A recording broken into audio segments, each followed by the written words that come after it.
Hi കൂട്ടുകാരെ, ഞാനിന്നൊരു പാചകമായിട്ടാണ് വന്നിരിക്കുന്നത്. എല്ലാം ചെയ്യണമെന്ന് ആഗ്രഹമുണ്ട്, പക്ഷെ ഇന്ന് ഞാനൊന്ന് ഓർത്തു നിങ്ങളെ ഇത് ഒന്ന് കാണിക്കാം. നിങ്ങൾക്ക് എല്ലാവർക്കും അറിയാവുന്നതായിരിക്കും. ഡാല് കറി എന്ന് പറയും, മറാഠികളുടെ ഫേവററ്റ് കറിയാണ് ഡാല് കറി. ഇത് ആദ്യം നമ്മൾ ഏത് ഡാലെന്ന് ഞാൻ കാണിച്ചു തരാം. ഈ ഡാലുണ്ടല്ലോ, ഈ ഡാല് നമ്മൾ കഴുകി കുക്കറിനകത്ത് മൂന്നാല് വിസിലടിക്കുമ്പോൾ തന്നെ ഇങ്ങനെ വേവിച്ച് വരും. ഇത് നമ്മൾ ഇച്ചിരി ഉപ്പൊക്കെ ഇട്ട് വേവിച്ച് മാറ്റി വെക്കും. വേകുന്ന സമയത്ത് നമ്മൾ തക്കാളി 2 or 1 എടുക്കാം, ഡാലിനനുസരിച്ച്. പിന്നെ പച്ചമുളക്, വെളുത്തുള്ളി, പിന്നെ ഇതിൻ്റെ ഏറ്റവും പ്രധാന ഇൻഗ്രീഡിയൻസ് ആയ മല്ലിയില ഇല്ലെങ്കിൽ കറി ഒരു ടേസ്റ്റും ഇല്ലല്ലോ. അപ്പോൾ അതുകൊണ്ട് നിങ്ങൾ മല്ലിയില നിർബന്ധമായിട്ടും എടുക്കേണ്ടതായിരിക്കും. അങ്ങനെ ഇത് 3 എടുത്ത് നമ്മൾ ഒന്ന് തക്കാളി വഴറ്റിയിട്ട് അതിനകത്തോട്ട് ഇതെല്ലാം ചേർക്കാൻ പോവുകയാണേ. കുക്കിംഗ് അറിയാമെന്ന് ചോദിച്ചു കഴിഞ്ഞാൽ എനിക്ക് കുക്കിംഗ് അത്ര വശമില്ല, പക്ഷെ ഞാനെല്ലാം ഇപ്പോൾ പഠിച്ചു ഏകദേശം. ഏറ്റവും നന്നായിട്ട് ഞാൻ ഉണ്ടാക്കുന്ന ആദ്യത്തെ കറി എന്ന് പറഞ്ഞാൽ ഡാല് കറിയാണ്. നമ്മൾ ഈ ചട്ടി ചൂടാക്കാൻ വെച്ചു, അപ്പം അതിനകത്തോട്ട് നമ്മൾ വെളിച്ചെണ്ണ ഒഴിക്കാൻ പോവുകയാണേ.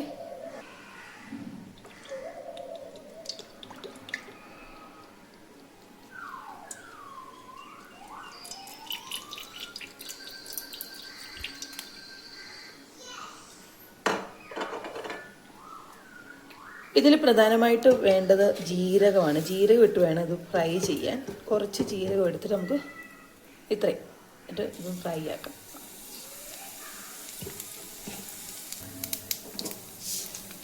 കൂട്ടത്തിൽ കടുകും കൂടി ഇട്ട് കടുകും പൊട്ടിക്കുക.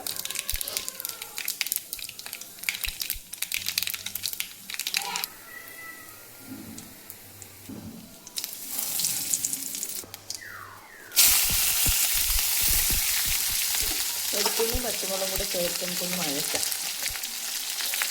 ഇത് വഴറ്റി ഒരു വാടിയ ശേഷം നമ്മൾ തക്കാളി ഇട്ട് അതൊന്നും കൂടെ ഒന്ന് വഴറ്റാം.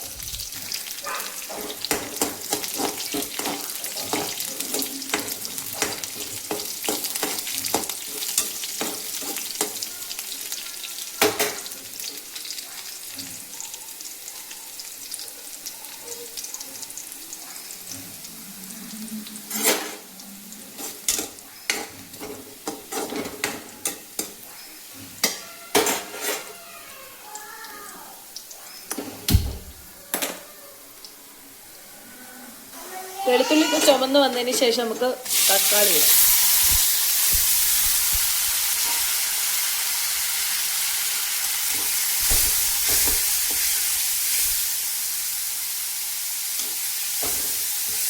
ഇത് വാടാൻ വേണ്ടി നമുക്ക് കുറച്ച് നേരം ഒന്ന് അടച്ചു വെക്കാം. ചെറുതിയിൽ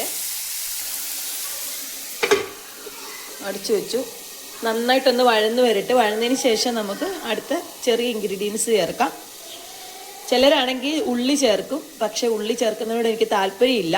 ഉള്ളി ചേർത്ത് കഴിഞ്ഞാൽ വേറൊരു ടേസ്റ്റാണ്.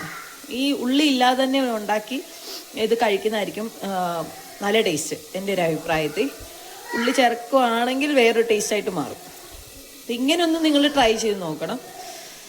അപ്പോൾ ഇത് വഴലാൻ വേണ്ടി നമുക്ക് ഒന്ന് വെയിറ്റ് ചെയ്യാം. തക്കാളിക്കൊക്കെ വഴന്നിട്ടുണ്ട്. നമുക്ക് ഡാലിട്ട് കൊടുക്കാം.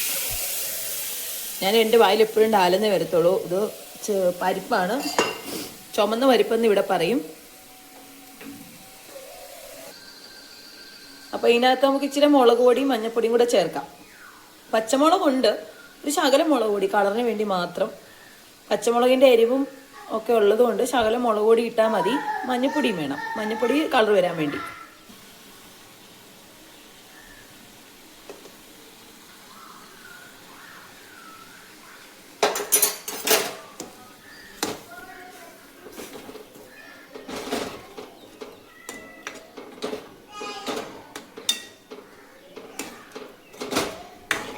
ഇതൊന്ന് തിളച്ചതിന് ശേഷം നമുക്ക് മല്ലിയില ഇട്ട് തീ ഓഫ് ചെയ്യാം.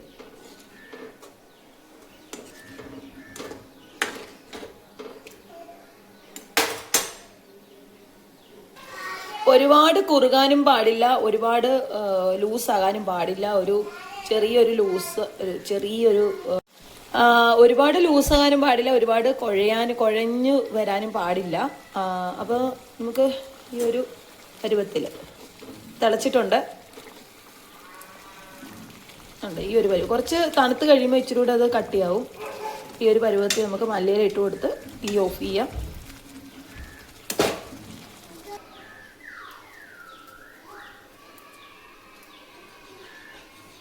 ഇതിൻ്റെ ഫ്ലേവർ എന്ന് പറയുന്നത് മല്ലിയിലയാണ്. മല്ലിയില ഇഷ്ടപ്പെടാത്തൊരു മല്ലിയില ഇഷ്ടപ്പെട്ടു പോയി ഈ കറി കൂട്ടിക്കഴിഞ്ഞാൽ. ഇത് ചപ്പാത്തിയുടെ കൂടെയും ചോറിൻ്റെ കൂടെയും, ചോറെന്ന് പറയുമ്പം നമ്മുടെ റേഷനരി ഇല്ലേ അതിൻ്റെ കൂടെയും, പിന്നെ ബോംബെയിലൊക്കെ കിട്ടുന്ന ചെറിയ അരിയുണ്ട് മട്ടൻ്റെ, നമ്മുടെ ജീരക റൈസ്, അങ്ങനെയുള്ള അരിയിലൊക്കെ ഉള്ള ചോറിൽ നല്ല ടേസ്റ്റാണ് ഈ കറിയും ഒരു നാരങ്ങ അച്ചാറും ഉണ്ടെങ്കിൽ അത് മതി, നല്ല ടേസ്റ്റാണ്. അപ്പോൾ നോൺ വെജ് ഉപയോഗിക്കാത്തവർക്ക് ഏറ്റവും പറ്റിയൊരു നല്ലൊരു കറിയായിരിക്കും ഇതെന്ന് ഞാൻ സജസ്റ്റ് ചെയ്യുന്നു. അപ്പം നിങ്ങളും ഒന്ന് ട്രൈ ചെയ്യുമെന്ന് വിചാരിക്കുന്നു. അപ്പോൾ ഈ വീഡിയോ ഇഷ്ടമായിട്ടുണ്ടെങ്കിൽ ഒരുപാട് നന്ദിയുണ്ട്.